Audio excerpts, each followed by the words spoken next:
अगर आप भी अपनी पत्नी के ऊपर शक करते हैं, अगर आप भी अपनी पत्नी को गुस्से में एक दो थप्पड़ लगा देते हैं तो हो जाइए सावधान, क्योंकि ऐसा ही घटना एक जयपुर के मुहाना गांव से आया है। मुहाना गांव में एक मनोज नाम का व्यक्ति रहता था। वह बहुत ही स्थिति से गरीब था, इसलिए अपने घर का गुजर बसर करने के लिए ऑटो चलाता था और ऑटो चला करके अपने घर का भरण पोषण पालन पोषण किया करता था, जिससे उसके घर का खर्चा चलता था।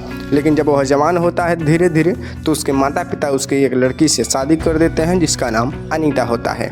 अनीता नाम की लड़की से जब उस लड़के की शादी होती है तो 4 साल बहुत ही खुशी खुशी जीते हैं। लेकिन 4 साल बाद वह जो उसकी पत्नी होती है उसके शौक़ बड़े होने लगते हैं। वह बड़ी बड़ी इमारतें की शौकीन हो जाती है, मतलब बड़े बड़े उसके खर्चे हो जाते हैं। मानो जैसे उसके कार पसंद हो।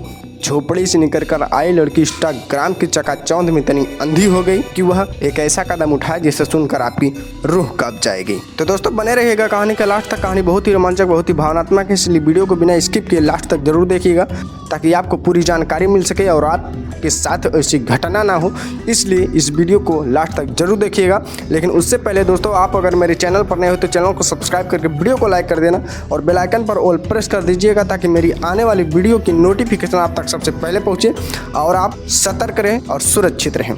तो आइए बिना देरी के वीडियो को स्टार्ट करते हैं। नमस्कार दोस्तों, मेरा नाम है आदेश कुमार और आप देख रहे हैं आदेश क्राइम रिपोर्ट। आज की जो सच्ची घटना है वह जयपुर के एक छोटे से गांव मुहाना की है। मुहाना गांव में एक बहुत ही छोटा सा परिवार रहा करता था।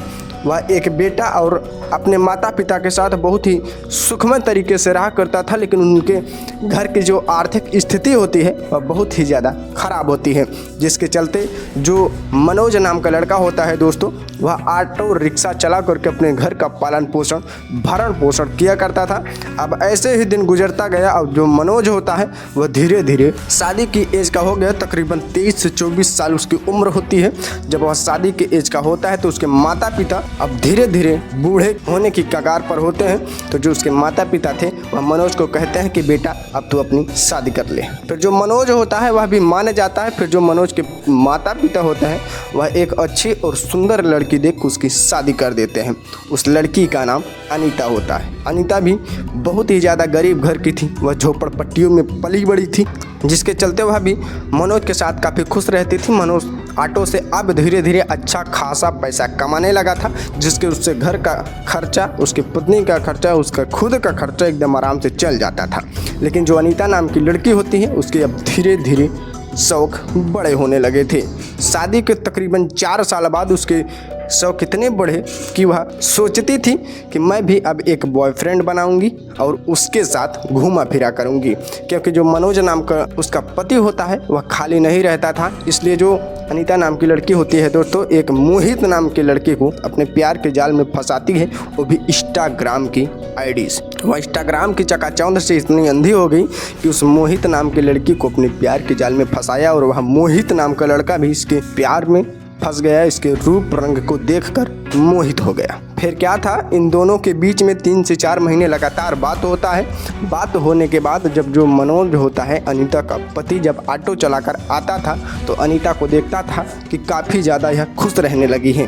पहले वह सोचता था कि लगता है मेरी पत्नी अब मुझसे बहुत ही ज़्यादा खुश रहती है, क्योंकि मैं हर ख्वाहिशें पूरा करता हूँ, हर इसके खर्चे को समझ सकता हूँ, इसके हर ख्वाहिश को पूरा कर रहा हूँ, इसलिए लगता है मेरी पत्नी इसलिए मुझसे आजकल ज़्यादा ही खुश रहती है। लेकिन एक दिन दोस्तों शाम का वक्त होता है, मनोज जल्दी घर चला आता है और घर आने के बाद देखता है कि किचन में बैठी, मतलब रसोइया में बैठी अनीता किसी अनजान व्यक्ति से फ़ोन पर बात कर रही है। अब जब अचानक मनोज उस कमरे में दाखिल होता है जहाँ पर वह खाना बना रही होती है तो जो अनीता होती है झट से फ़ोन को काट देती है, जिससे बौखलाए मनोज ने पूछा कि आखिर यह इंसान कौन था, तो वह आनाकानी करने लगते हैं। जब मनोज फ़ोन को लेता है तो उधर से तुरंत कॉल आती है और जब कॉल उस मनोज नाम के व्यक्ति जब रिसीव करता है तो उधर से एक मोहित नाम का व्यक्ति जो उसका बॉयफ्रेंड होता है वह बोलता है कि हेलो जानू क्या हुआ।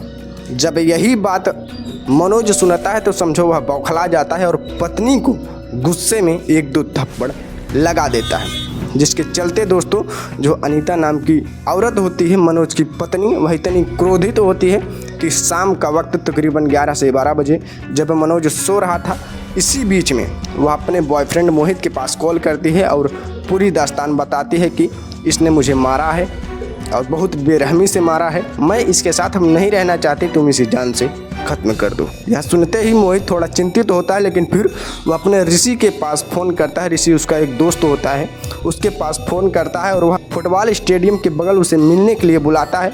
जब ऋषि अपने दोस्त के पास पहुंचता है, मोहित के पास पहुंचता है, तो मोहित उसे पूरी दास्तान सिलसिलेवार तरीके से बताता है कि ऐसी ऐसी बात है, इस आदमी को रास्ते से हटाना है, मैं उस पत्नी के साथ रहना चाहता हूँ, उससे प्यार करता हूँ, उसकी हर ख्वाहिशें पूरा करना चाहता हूँ। फिर जो ऋषि होता है वह पहले तो साफ साफ इनकार कर देता है, कहता है कि मुझे इन सब झमेलों में मत डालो, मैं इससे किसी की जान नहीं ले सकता हूँ। फिर जो मोहित होता है दोस्तों, वह ऋषि को बहुत ज़्यादा मनाने की कोशिश करता है, बहुत ज़्यादा भरोसा दिलाता है और पूरी दास्तान बताता है कि मैं उसे कॉल करके एक सुनसान रास्ते पर बुलाऊंगा, क्योंकि उसका पति जो है वह ऑटो ही चलाता है, वह कहीं पर भी आ जाएगा।